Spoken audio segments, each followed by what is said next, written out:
Let's dig into the figures with Kohler. She's an analyst at Caris Co, and she is ranked among the top 5 best stock pickers for the oil and the gas industry in the most recent Best on the Street survey. And those numbers that crossed, they were a bit surprising, right? And we did see oil, which had been selling off the past few days, turn around in the trade. How surprised were you? Sure. I mean, the biggest surprise was really the gasoline number. There was a pretty big draw there. The market had been anticipating no change in inventories. And certainly, this is the time of the year when everyone starts to focus on those gasoline inventories. Because summer's around the corner. Exactly. And so we've had actually, for the last several weeks, some builds in gasoline inventories. And so certainly this has caught everyone a bit by surprise, and hence the stocks are moving positively off of that. And this, as I said, is typically the time of the year when you do start to see gasoline inventories draw, because you have a lot of refiners taking seasonal maintenance at their facilities. And we also did see the lower utilization versus what we'd seen in the previous week, and so gasoline production, of course, would be down. Now, in the past few days, the focus has been on what's happening in the currency space, what's happening with the dollar, and that has taken the wind out of the commodity trade in some ways. So is this really changing your outlook?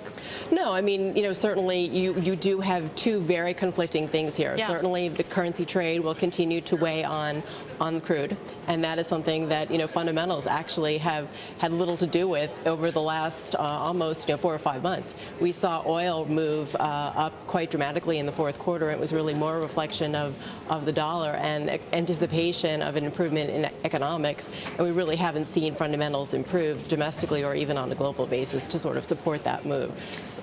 So if I'm going to put money to work into the equity side of this, not directly into the commodity space, where should I be looking for opportunity right now? Sure. Typically what we have seen and what we're starting to see today is the independent refiners run, and typically this is the seasonal trade for them as investors view that there will be, concern that there'll be insufficient gasoline for the summer driving season, and those equities are not surprisingly, given the gasoline draw moving today.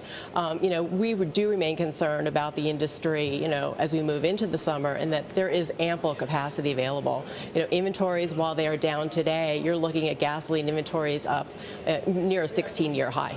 So that's got to be good for consumers, though. That's correct. And so, you won't have that kind of upward pressure on gasoline prices at the pump, barring a hurricane later this summer, that we've seen in the past.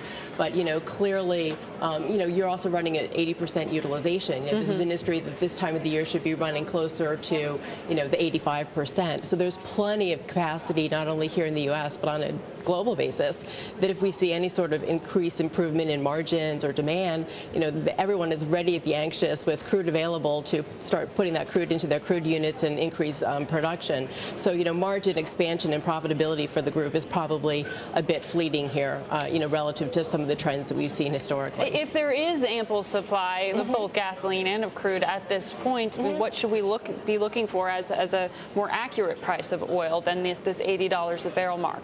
Well, fortunately, really the reality is that the oil market is going to continue to be dominated by the currency trade. And so, while you might think that on a fundamental basis, looking at, global inventories and OECD inventories and demand numbers, that oil might be trading, should maybe trade closer to the $65 or $70 level, it's really going to trade off of that currency. So it's not an issue of fundamentals until we start to see either the market realize that global demand is not increasing and that the recovery that the market has factored in is not materializing, or until we continue to see the dollar strengthen.